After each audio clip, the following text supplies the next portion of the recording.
To Patrick Henry Library and to our program today with author Lorelei Brush, who is going to talk about her book, Chasing the American Dream. After writing hundreds of government reports, Lorelei Brush has stepped into the glorious freedom of fiction.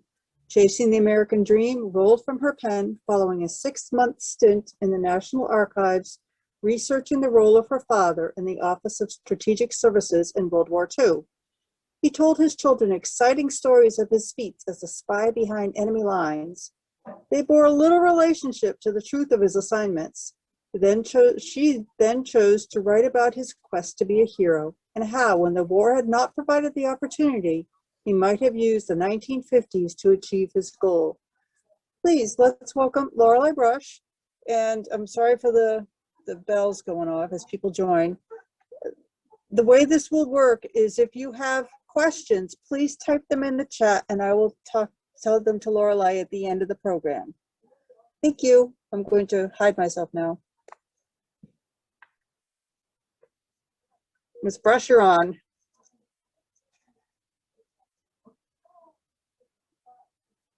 Oh dear, I think you're frozen, ma'am.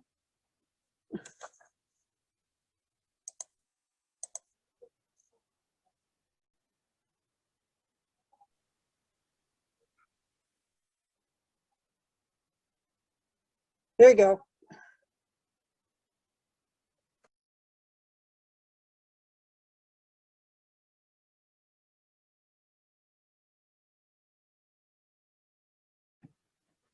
Okay, are we all set now? Okay, good. Well, thank you for joining me. I'm always glad to see, or not see, but to be able to talk about what this book is about and how I came to do it, what the history is behind writing this book of fiction.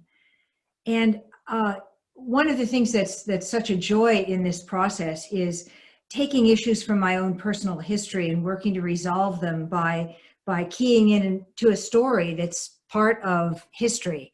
And what I want to do today is talk a little bit about the history and how I got to this particular story. Now, Zoom just went off for me.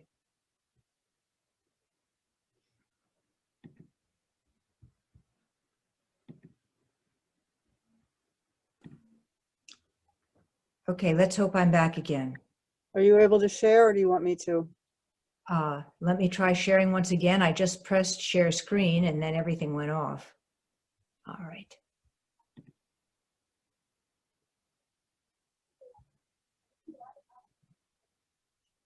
That's good. Not sure why I've got what I've got on.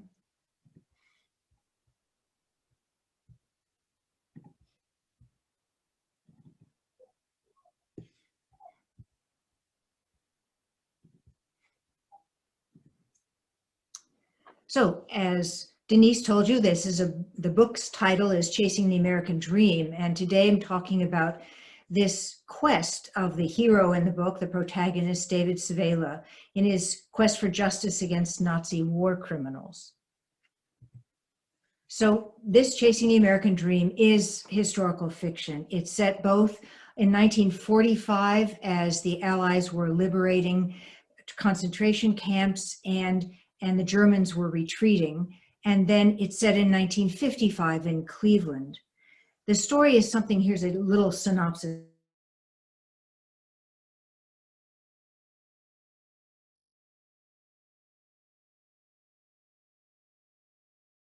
of it. It's 1955. He recoils. It's Dr. Brutal ex-SS major who David Berg shackled in the back of the U.S. Army, determined to discover criminals in the United States.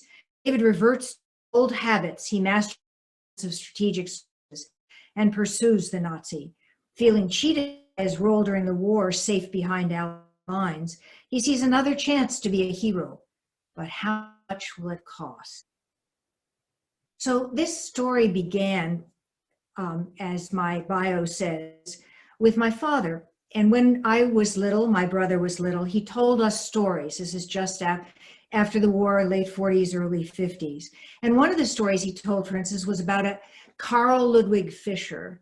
Karl Ludwig Fischer, he said, was a German major who had been captured by the Allied forces. And he was told that everyone in his family would be kept safe and he could return and the Allies would treat him well if they told the Allies his story and allowed a person to impersonate him behind enemy lines. And according to my father, he became Karl Ludwig Fischer, and he was parachuted in behind German lines. He was a major in the German army for this stint, and he carried messages from one unit to another as this role of liaison officer. That was not the only story. There were a whole series of stories about the kinds of things my dad had done in the war. He was like a Superman to my brother and me. And we had a conversation at one point when we were young adults saying, I could never have done any of that. How did he have the courage to do that? Well, when I wanted to write a book, my brother said, oh, you have to write about everything that Dad did.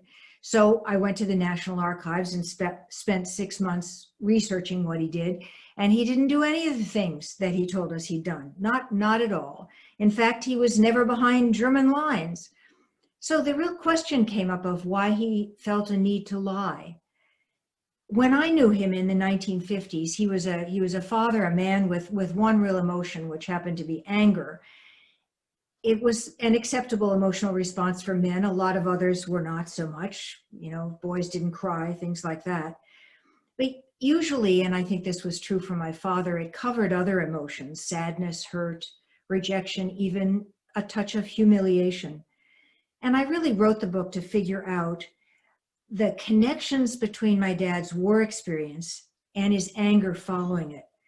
What could he have done post-war so he wouldn't have been so angry, so he would have been able really to chase his own American dream? So what was this American dream? Sometimes people think of the American dream as a chicken in every pot, or as having the best car and a house of your own and jewelry and whatever. But, you know, it started out as more a belief than things. It was a belief that anyone, regardless of where they were born or what class they were born into, can attain their own version of success in a society where upward mobility is possible for everyone. It's achieved through sacrifice, risk-taking, personal hard work, not by chance.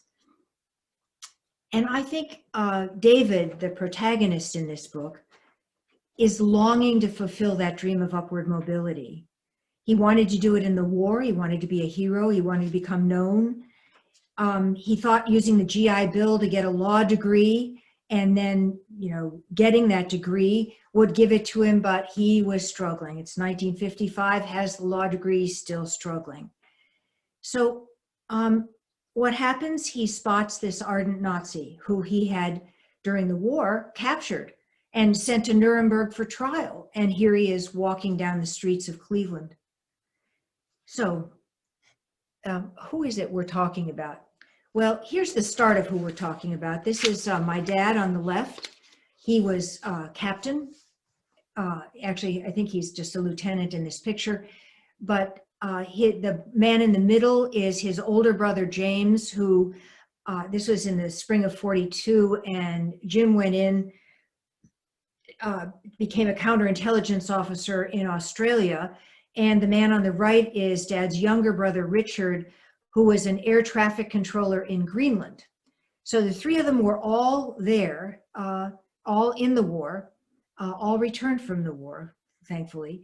Now, my dad was, if he was going to be involved in something, he was going to be involved in it wholeheartedly. And his birthday was December 7th. And it was while they were cutting the cake that the radio broadcast came that Pearl Harbor had been attacked. And December 8th, the next morning, he went in and enlisted. So what did he do in the war? What did you do in the war, Daddy? Well, there are some things that I knew because of the information we had in his enlistment papers, his discharge papers, his personnel, the personnel items we had, and we had this patch for something called the target forces. Now, at the beginning of the war, he went into the chemical warfare service. That was a part of the Army, thinking about our producing chemicals, thinking also about what chemicals might be used against us. And in my father's case, he got a particular and something that only he did. He was attached to a place called the Sun Rubber Company in Akron. And previous to the Second World War, the Sun Rubber Company had made all kinds of rubber products, some of which were rubber squeaky toys. When the war began, they got a contract with the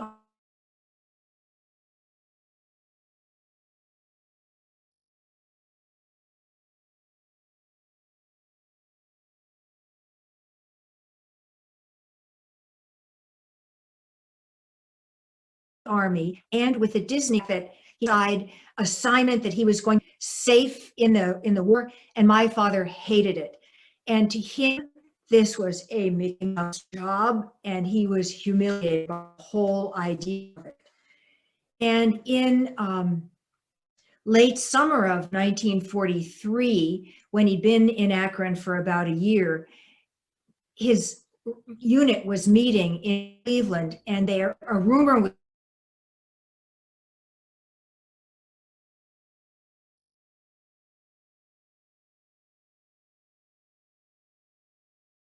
was going around that this new volunteers. Now, when the volunteers were asked for, the officer in charge said, "So who will volunteer?" and didn't know what the volunteer for. Well, it was for OSS, and Dad was accepted. So he went to Washington for training, and he was in training through July of 1944, and he actually went overseas.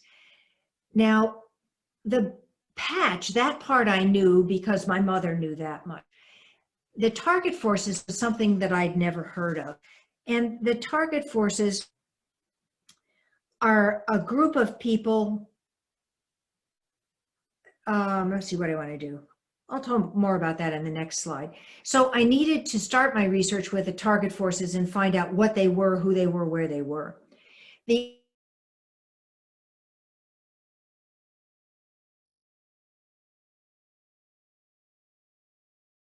other thing that I knew for sure in England, France, Germany, and Czechoslovakia, he'd been on the continent, but I didn't know when, and I didn't know exactly what role.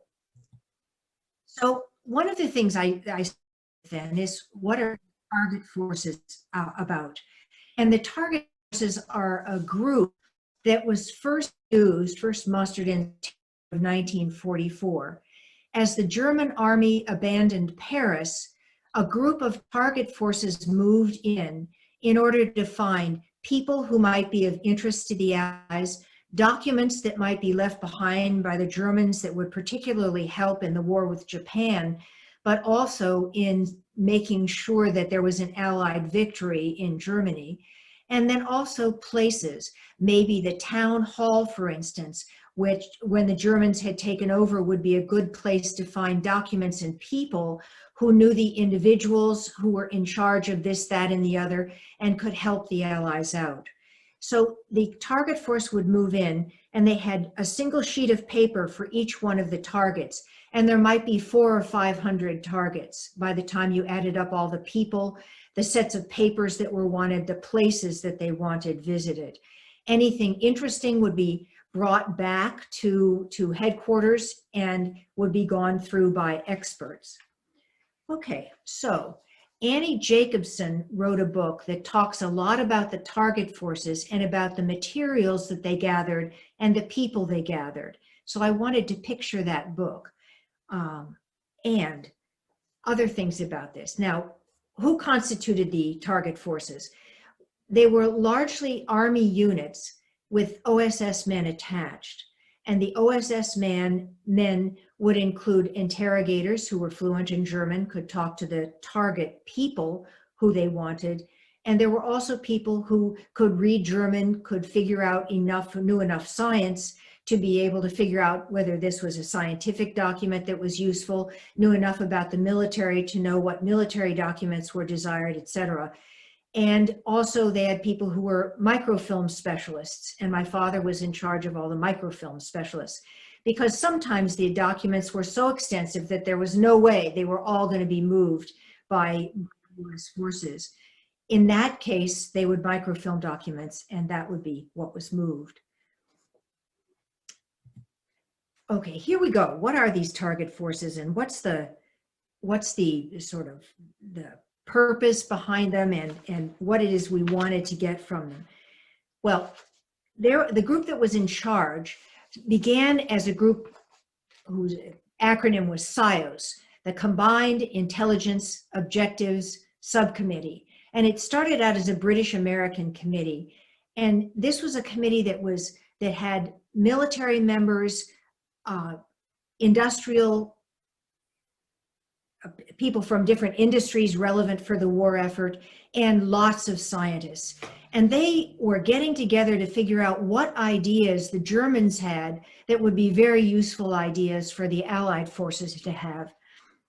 They'd list the targets of people that they wanted to talk to and find out about their research, the kinds of documents they want, and so forth. So if you take, for example, thinking about the V-2 rocket, there was a great interest in this weapon. It was a weapon that some people say, if the World War II had gone on, could have meant victory for the Germans because it was so very destructive, and its targeting was better than previous weaponry had been. So this was something the scientists and this CIOS panel really wanted to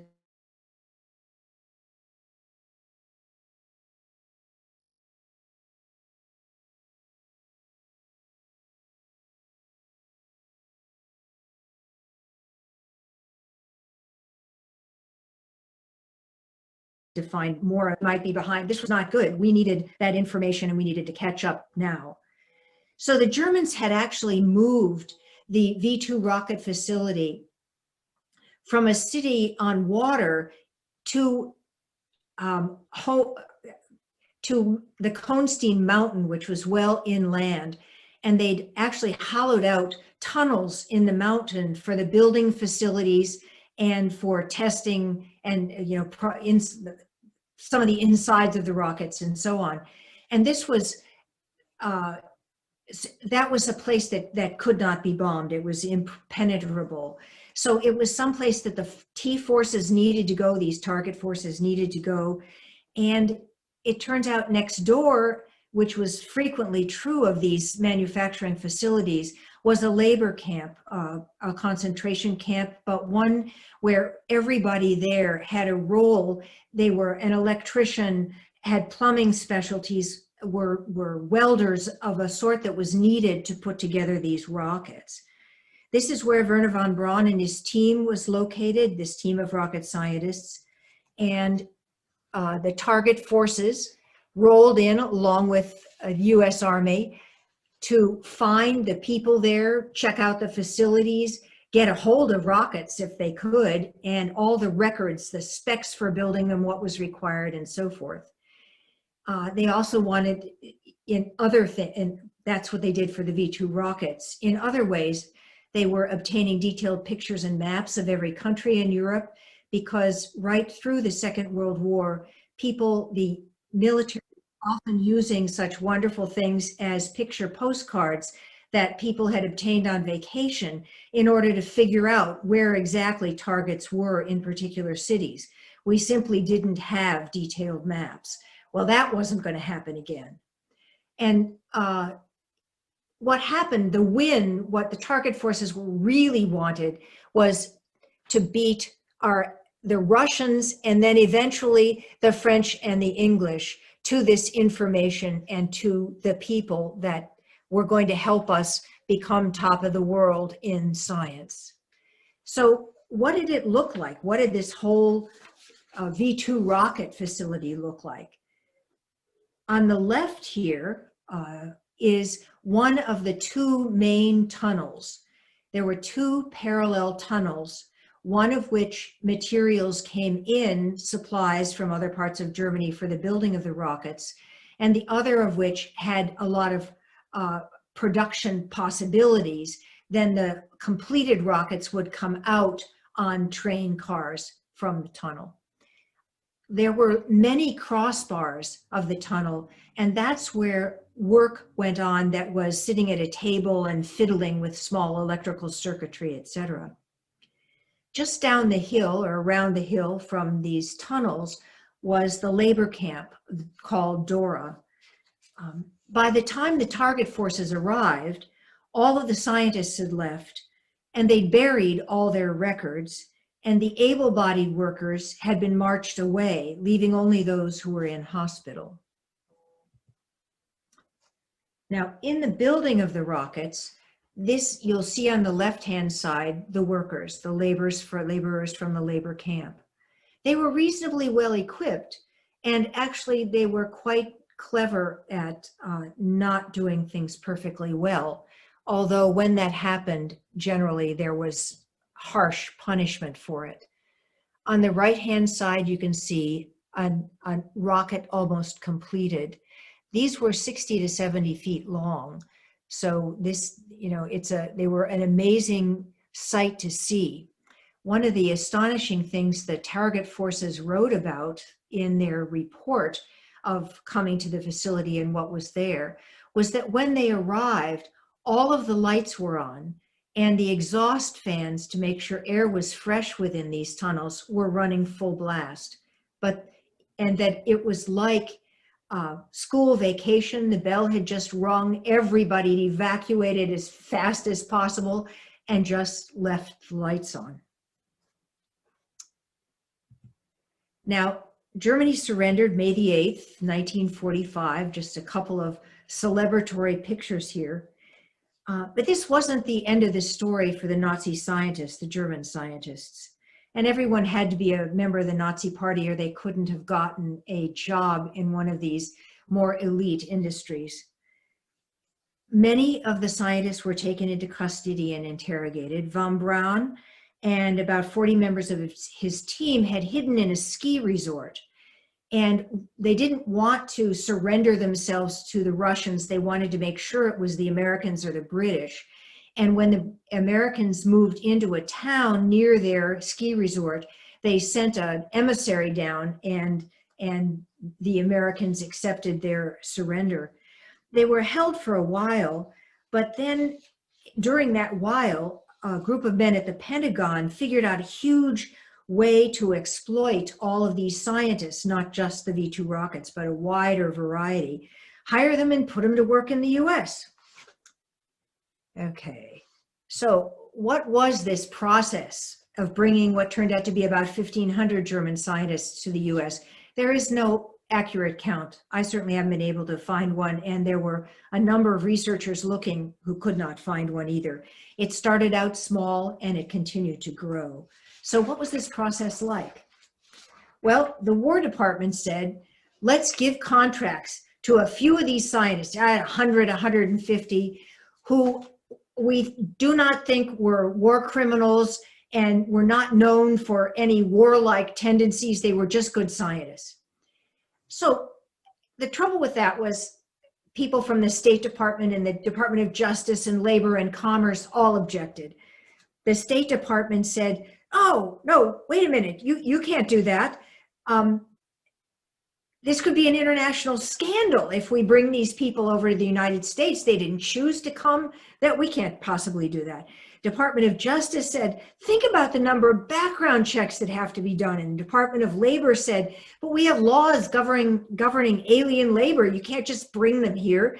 And even the Department of Commerce is saying, wait a minute, patent rights, who holds the patent if they're the ones who are bringing, anyway, you can imagine.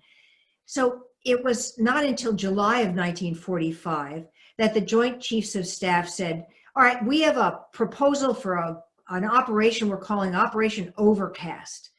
We're going to bring a limited number of scientists, no war criminals, and they're going to be here under military rule all of the time, and it'll be a temporary stay. As soon as we're done with them, we'll send them back to Germany. And that sounded good.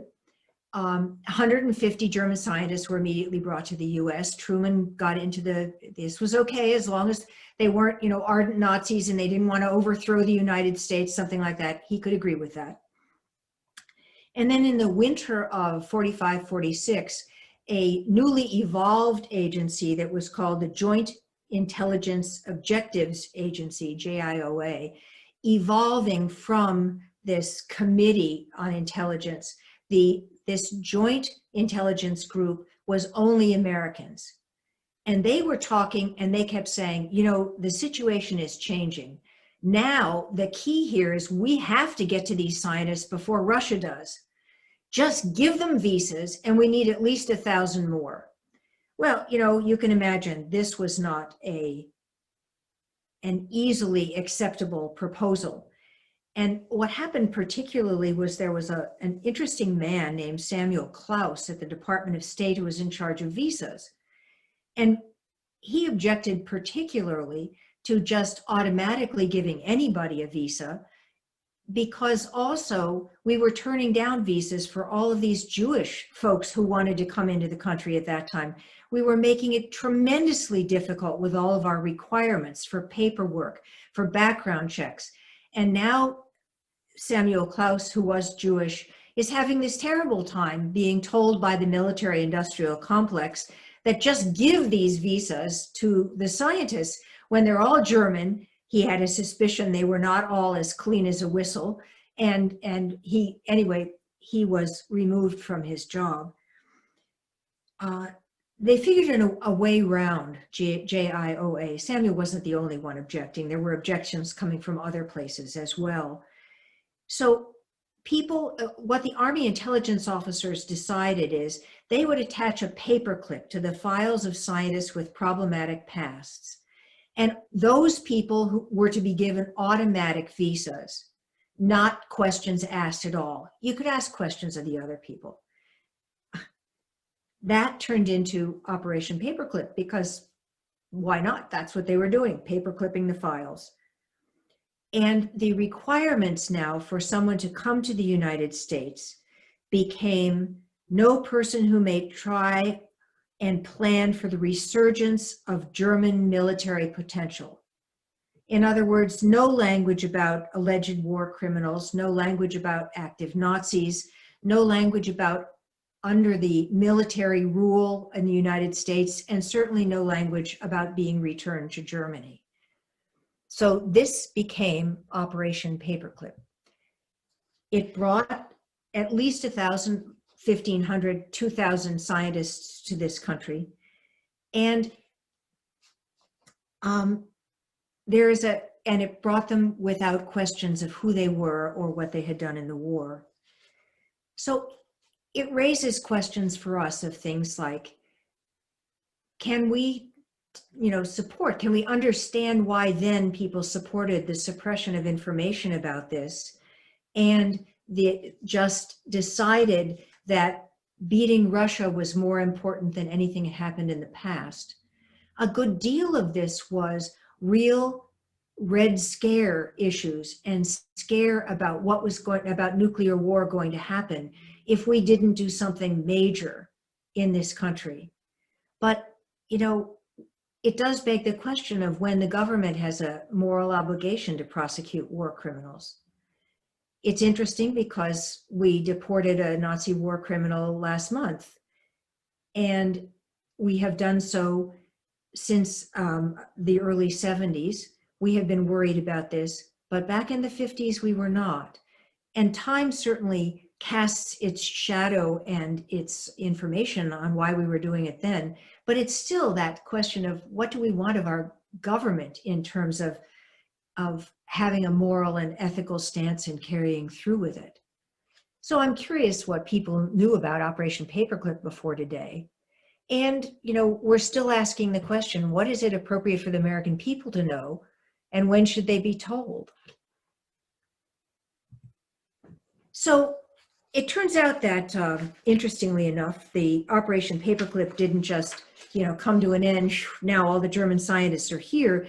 There's a lot of history still of what happened after Operation Paperclip came into being and the scientists were in this country.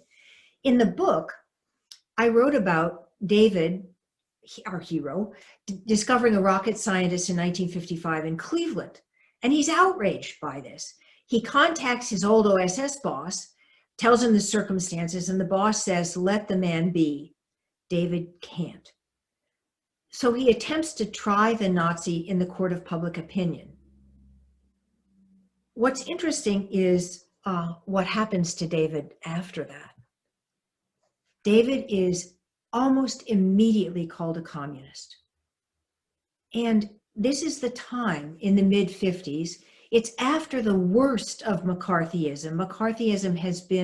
McCarthy himself is now in something of a matter of disgrace.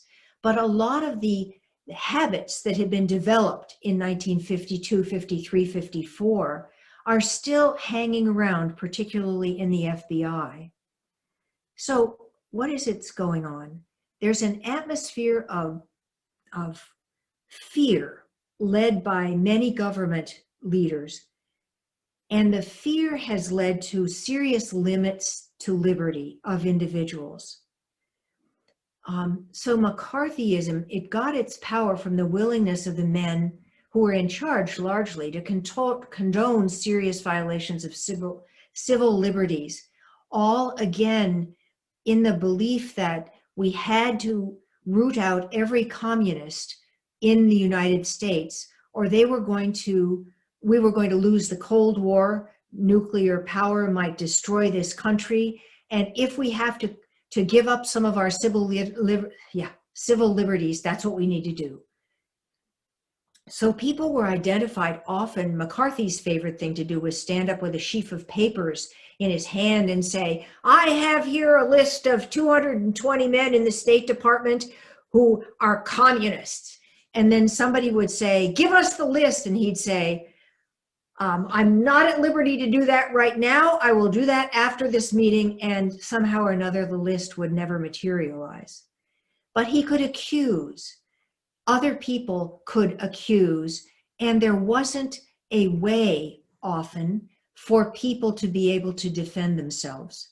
Sometimes what would happen is a letter on no particular letterhead would arrive on a boss's or supervisor's desk saying there is credible evidence that so-and-so is a communist, and please take the appropriate steps to deal with this individual. It wasn't a case. It wasn't here are the list of proven facts. It was an accusation. Sometimes, if there was a hearing being held, the FBI would call professional witnesses. These were people who were under contract to the FBI, and they would stand up and swear that they'd seen so-and-so at a meeting of this communist cell. And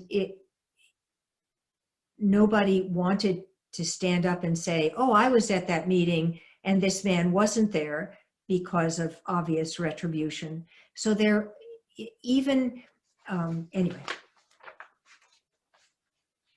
even for people who had relatively minor roles within government, there were problems.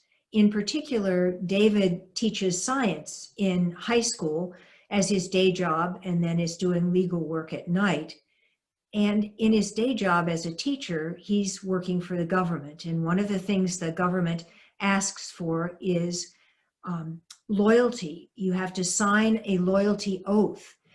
It's first done for all federal jobs. Then each state had its own loyalty oath, and all teachers were required to sign it.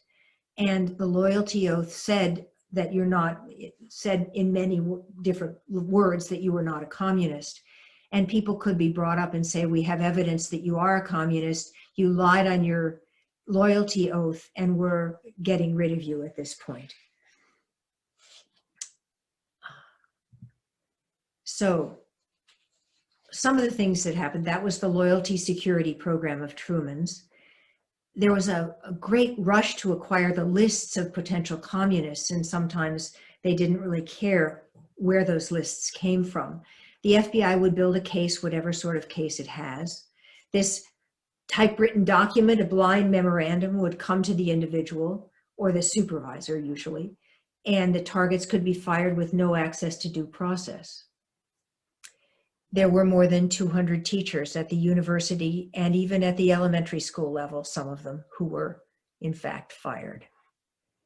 Just to give you a picture, this is Joe McCarthy over on the left, And then this is just a scene from the House Un-American Activities Committee, one of their hearings. They did a lot of hearings. You might have heard about the ones of people from Hollywood who were particularly looked at, looked over, questioned, and so forth.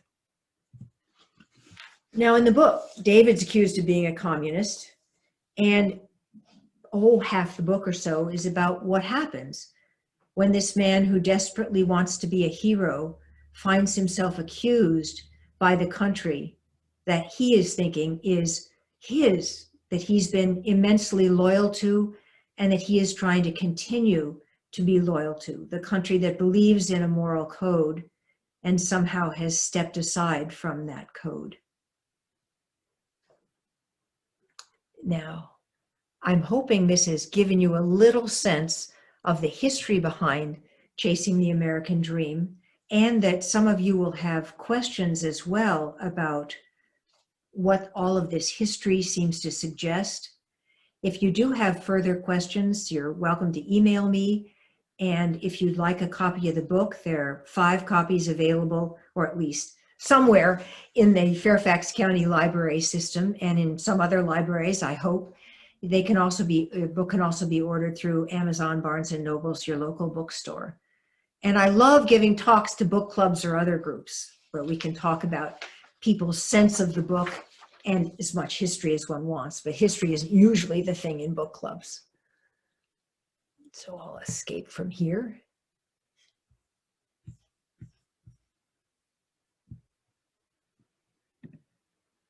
Okay.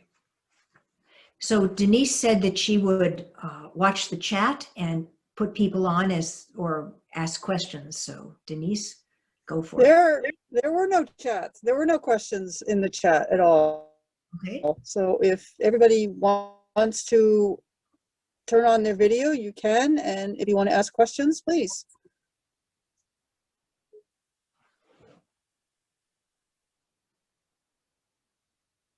Oh, good. You have to unmute yourself though too, sorry, if you want to ask a question.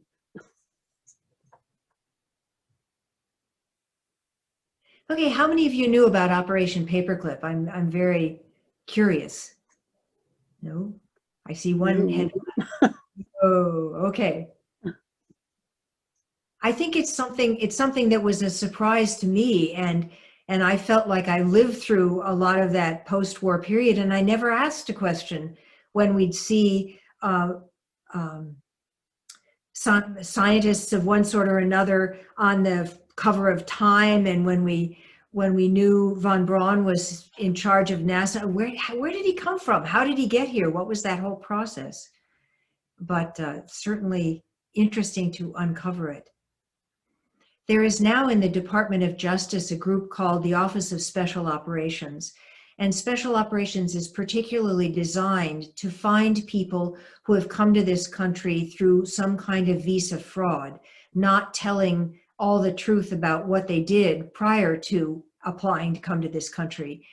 And they initially started looking for Nazis who were in this country illegally.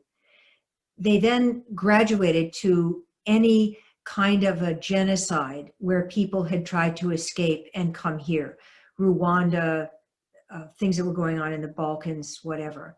So they're still, alive and well, doing a lot of work. And when you've committed horrible crimes abroad, you can't be brought to justice for those crimes in these countries. What you can be thrown out of the country for is visa fraud. So that is the main target. Anything else? Anybody remember the Red Scare and having to climb underneath your desk at school when we had drills? And oh yeah, in case there was a nuclear war, by gum, your desk was going to protect you. Right. Good. Yeah. Well, I was hoping for more questions. Well, one of the things sometimes people ask, which I can talk about this, is how did I feel? How did my brother feel? How did my family feel when the particular research that I was doing suggested that my father hadn't done the things in the war that he said he had done? And that has its own interesting little story for it. when I went through with my brother what Dad had actually done, he said to me, "I don't believe a word of it. I think the OSS completely redid all the files. They simply took out what he'd actually done and they put in these things that he never really did, because he was a hero and he did everything he told us he did." And it's interesting in dealing with that question, because the research that I did sometimes had me in Eisenhower's files. It somehow had me in, sometimes in the First Army, in the Third Army, sometimes in OSS, sometimes in Navy files, sometimes in this field photographic unit, which is taking pictures for the Navy.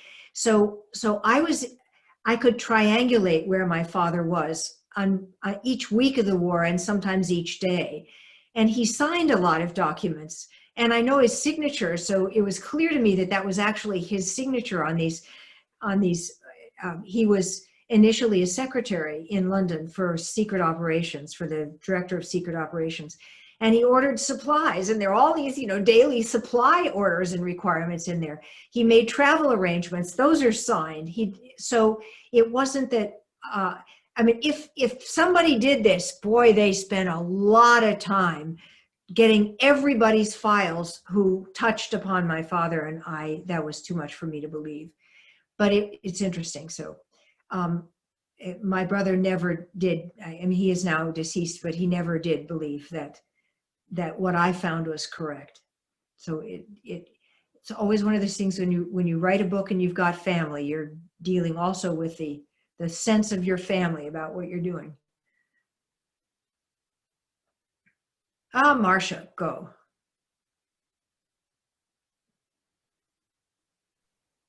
There is a question. How did this new information, oh, there's two questions now. Where was your father working? How did your father come up with these stories? Were they based on other stories? Right. Well, he was working first in London. He was in London in secret intelligence from the beginning of August to the end of December of 1944. And then he moved into Germany. He moved initially into France, and then he was in each of the target forces as it's made its way into Germany, where the German Allied forces the German army would leave a town and the target forces would move in to find their targets, people, and papers. So he followed them. He was in Berlin when the Germans, or immediately after the German surrender.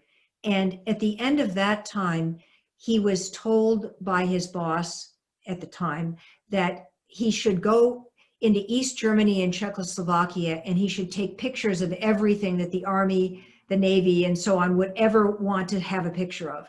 So he spent a month traveling through East Germany and Czechoslovakia, just taking pictures, having a good time, I think. Okay, there was a second half of that question after the what did he actually do? How did your father come up with these stories? Were they based on other stories? Right.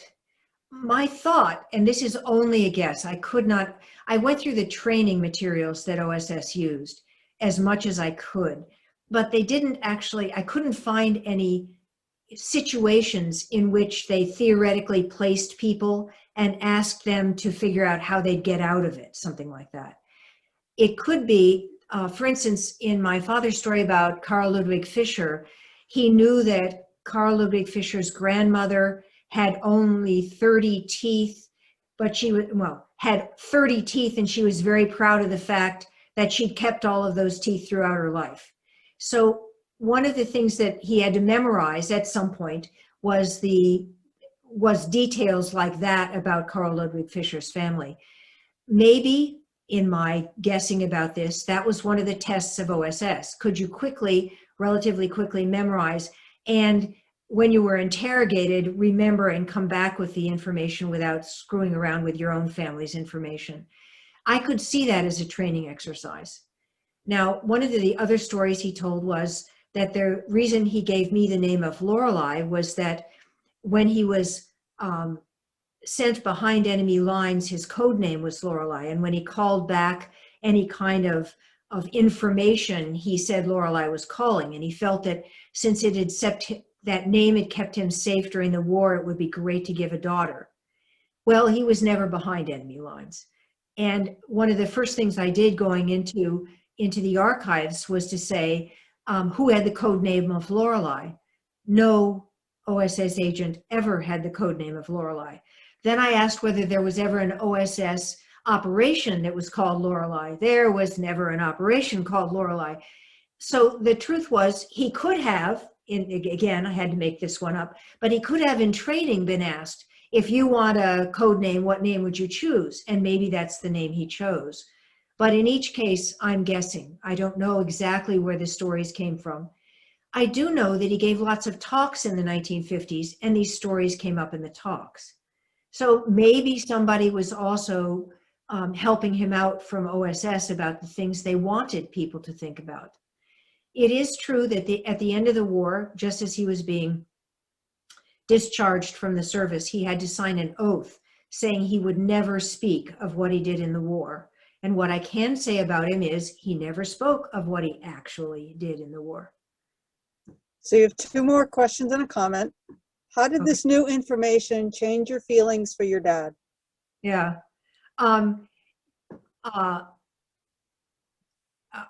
Presuming that there aren't too many children on this call, my initial reaction was something along the line, you shit, how could you do this? How could you make your children believe that you were this incredible superhero and you were only a man all the time? You were only a human being.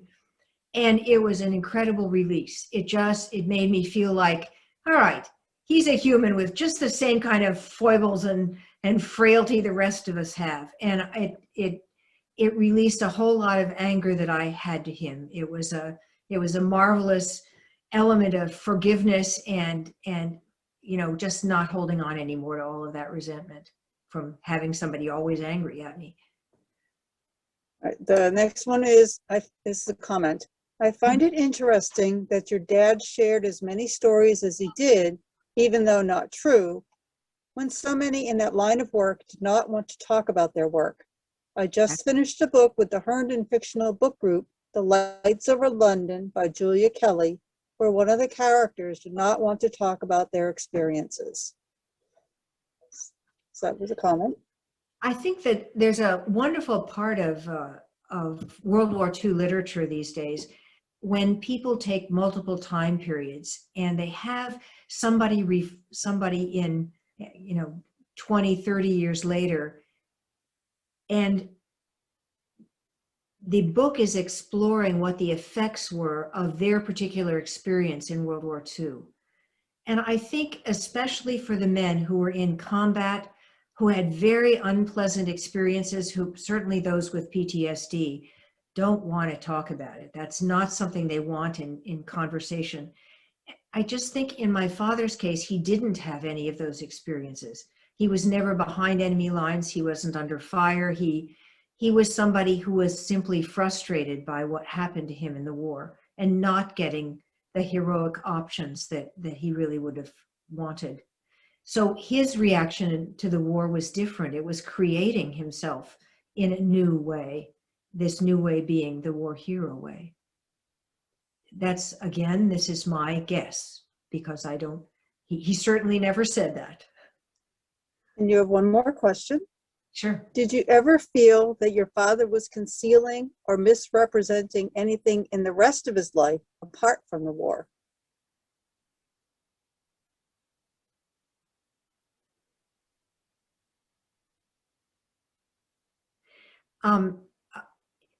Not if I speak of a particular circumstance, I guess. I don't have a sense of him doing that. What I have a sense of his doing was hiding his emotions, that the anger was covering up his humiliation, his frustration with life. He was he worked days and nights. He taught school until just a couple months before he died. And that was a full day event. And then he was a lawyer until, late in the evening, and he took professional photographs of weddings and bar mitzvahs and such on the weekends. So he was always busy, but he was always frustrated because he didn't have enough money. He didn't have enough. He worked for people who didn't have a lot of money. He did estates of people who had very little, just getting them through probate. Often he didn't get paid for the work that he did.